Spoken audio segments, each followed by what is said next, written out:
माँ चली अमेरिका। निधि का नेचर बचपन से ही शर्मिला था। वो ना ज्यादा लोगों से बात करना पसंद करती और ना ही ज्यादा मिलना जुलना। निधि, ये पैसे ले जरा और बाजार से चीनी तो ले आ। नहीं माँ, मैं नहीं जाऊंगी, मुझे शर्म आती है, आप ही चले जाओ ना। अरे पता नहीं क्या करेगी ये लड़की, जीवन में कभी कुछ किया ही नहीं सिवाय पढ़ाई और घर के कामों के। इसकी शादी भी आसपास ही कहीं करवा दो, दूर जाकर इसका गुजारा कैसे होगा। निधि सुनती सबकी, समझती भी, लेकिन चुप करके रह जाती। एक दिन पिता के दोस्त अपने परिवार के साथ निधि के घर खाने पर आते हैं। उनकी बेटी बहुत ही स्मार्ट होती है। निधि बेटा, वीणा के साथ बात करो, देखो अंकल की बेटी भी आई है उनके साथ। निधि वीणा के साथ वहीं बैठ जाती है। चलो ना अंदर चलते हैं, यहाँ कहाँ बड़े लोगों के बीच बैठे। निधि माँ की तरफ देखती है और अंदर चली जाती है। वैसे मैंने ना अपना चैनल खोला है, तुम सब्सक्राइब करना उसमें। मैं ना ब्यूटी और फैशन की बात करती हूँ, ये देखो। ओह, इतने सारे लोगों के सामने तुम कैसे इतना बोल लेती हो? मुझे तो बहुत शर्म आती है।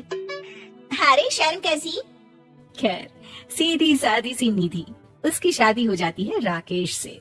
राकेश एक स्मार्ट लड़का था, उसे घूमना फिरना पसंद था, लेकिन निधि का शर्मिला व्यवहार वो समझ जाता है। अरे निधि, घर से बाहर क्यों नहीं निकलती? लोगों से मिला जुला करो, तभी तो पता चलेगा ना कि दुनिया कैसी है। क्या करना है पता करके, शादी से पहले पापा और अब आप। ठीक है ना, मुझे ज्यादा दुनियादारी में नहीं पड़ना। निधि की जिंदगी ठीक ठाक चल रही थी। उसके 2 लड़के होते हैं, दोनों को वो पढ़ाती लिखाती, उनका ख्याल रखती। निधि, 25 साल हो गए शादी को, दोनों बच्चे सेटल हैं। हम लोगों ने शहर में 2 मकान भी ले लिए। दोनों की शादी वक्त का पता ही नहीं चला कैसे उड़ गया। हाँ ये तो है, मैं खुश हूँ। जिम्मेदारियाँ आती रही, मैं निभाती रही, और क्या चाहिए। देखो, मैंने सोचा है कि अब हम लोग अमेरिका जाकर रहेंगे। यहाँ की जिंदगी तो जी ली, वैसे मुझे वहाँ बहुत अच्छी नौकरी मिल रही है। मैं कैसे चलूंगी, मुझे वहाँ का कुछ नहीं पता। अब तो जानते हैं ना कि मैं घर से बाहर ही कम निकलती हूँ। अरे तो क्या हुआ, वहाँ भी घर में ही रहना है ना, मैं हूँ ना, नौकरी करूंगा। निधि मान जाती है और पति के साथ अमेरिका चली जाती है। माँ, तुम्हारी बहू को बच्चा होने वाला है, तो क्या तुम 2 महीने के लिए यहाँ आ सकती हो? मुझे तुम्हारी बहुत जरूरत है, मैं टिकट भेज देता हूँ। हाँ हाँ, ये तो बहुत खुशी की बात है। मेरा भी मन सबसे मिलने का कर रहा था, पर क्या माँ पर?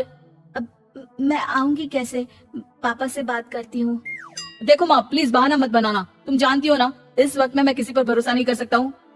निधि पति को सारी बात बताती है। क्या आप भी चलेंगे? निधि, आने जाने में बड़ा खर्च हो जाएगा, ऊपर से मुझे यहाँ छुट्टी नहीं मिलेगी। बहू पर वक्त ऐसा है कि तुमको तो जाना ही पड़ेगा। मैं अकेले दुकान तक तो नहीं जा पाती, इतनी दूर भारत कैसे जाऊंगी, मुझसे नहीं होगा। लेकिन सबके कहने पर निधि को जाना ही पड़ता है। एयरपोर्ट में घबराई निधि एक मुसाफिर से कहती है, मैं ना भारत जा रही हूँ, दिल्ली जाने वाली फ्लाइट। सब मिलकर निधि की मदद करते हैं और फाइनली निधि भारत पहुंच जाती है, जहाँ बेटा उन्हें घर ले आता है। वाह माँ जी, यहाँ तो मैं भोपाल तक नहीं जा पाती, आप अमेरिका से आ गई। भाई चालाकी तो औरतों में होनी ही चाहिए, यहाँ हम बुद्धों के बुद्ध रह गए। निधि इतनी दूर और लंबा सफर करके थक जाती है, वो चुपचाप बैठ जाती है। बैठना नहीं है माँ जी, बच्चा बच्चा पकड़ना है, ये लीजिए। और हाँ, घर का काम तो मैं करूंगी नहीं, जानती है ना शरीर कच्चा सा है, तो मुन्ने को सुलाकर कुछ बना लीजिएगा। निधि को बहू का व्यवहार बहुत बुरा लगता है। जैसी भी थी, पिता और पति की हमेशा लाडली रही थी निधि। निधि बेटी की तरफ देखती है। माँ, वो काम वाली कोई मिल नहीं रही है ना, मैं देखने की कोशिश तो कर रहा हूँ, जैसे ही मिल जाएगी वो संभालेगी सारा काम। अरे कैसी बात कर रहे हो, जब पहले मैंने कहा था कि अमेरिका से इनके टिकट में जो पैसा खर्च कर रहे हो उतने में नौकरानी रख लो, तो नहीं, मेरी बात पर विश्वास नहीं था कि ना कोई मेरे बच्चे को अच्छे से नहीं संभालेगा। अब इनका भी खर्चा और नौकरानी का भी खर्चा, अरे ना जी ना, मैं नहीं संभाल सकती। निधि जैसे तैसे 2 महीने रहकर वापस अमेरिका चली जाती है, लेकिन वहाँ जाते ही जैसे राकेश उसे देखता है, उसके गले लग जाता है। ये क्या हालत बना रखी है निधि, कैसी लग रही हो? खाना नहीं खाती थी क्या? क्या हो गया? निधि पति से कुछ नहीं कहती, बस रोती ही चली जाती है। मैं नहीं चाहूंगी कभी भी भारत, आप मुझे हमेशा यहीं रखना अपने पास। राकेश बेटे को फोन करता है।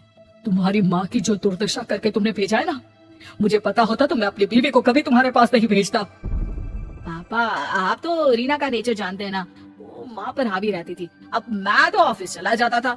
वो माँ पर जुल्म करती है और माँ भी इतनी सीधी है कि चुपचाप सहती रही। मुझे माफ कर दीजिए पिताजी। खैर, राकेश कहता भी क्या, प्यार दुलार के साथ अपनी निधि को संभालने में लग जाता है। लेकिन कहते ना, वक्त हमेशा एक सा नहीं रहता। अमेरिका में ही राकेश की मृत्यु हो जाती है और निधि अकेली रह जाती है।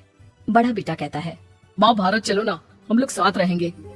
निधि को जैसे ही वो सब सीन्स याद आते हैं वो परेशान हो जाती है। समझ में नहीं आता कि पति के बिना अब जीवन कैसे चलाएगी। मैंने सारा जीवन घर का काम किया, घर देखा और जिंदगी चलाई, लेकिन जिस घर में रही सबने प्यार दिया, मैं वहां नहीं जाना चाहती। तभी राकेश जिस कंपनी में काम करता था उसका मालिक निधि के घर आता है। वो भी भारतीय ही होता है। दीदी, राकेश ने आपके बारे में बताया था। जब से आप भारत से लौटी थी उसे आपकी बहुत चिंता रहती थी, इसलिए उसने मुझसे कहा था कि कभी अगर वो ना रहे तो मैं आपको ये पैसे दे दूं। और हाँ, हम लोगों की कंपनी में आपके लिए नौकरी भी है। निधि पति के पैसे देखकर मन में तसल्ली करती है और नौकरी के लिए हाँ कर देती है। अरे पागल है क्या माँ, कैसे नौकरी करोगी? ये अमेरिका है, दिल्ली नहीं। वहाँ तो तुम घर से निकल भी नहीं पाती थी, यहाँ कैसे? मेरे पति, मेरे पिता मुझे खुश देखना चाहते थे। वो लोग जब तक थे मुझे किसी चीज के लिए ना फोर्स किया, ना कभी कमी होने दी। पर अब मुझे जीवन जीने के लिए घर से निकलना ही होगा। बेटा, तुम तो अगली फ्लाइट से भारत लौट जाओ, मैं यहीं खुश हूँ। दोस्तों, हमें उम्मीद है कि आपको हमारी ये कहानी पसंद आई होगी। कृपया हमारे चैनल को सब्सक्राइब करें और सभी अपडेट्स के लिए बेल आइकन जरूर दबाएं। और हाँ, वीडियो लाइक और शेयर करना मत भूलिएगा। Bye bye.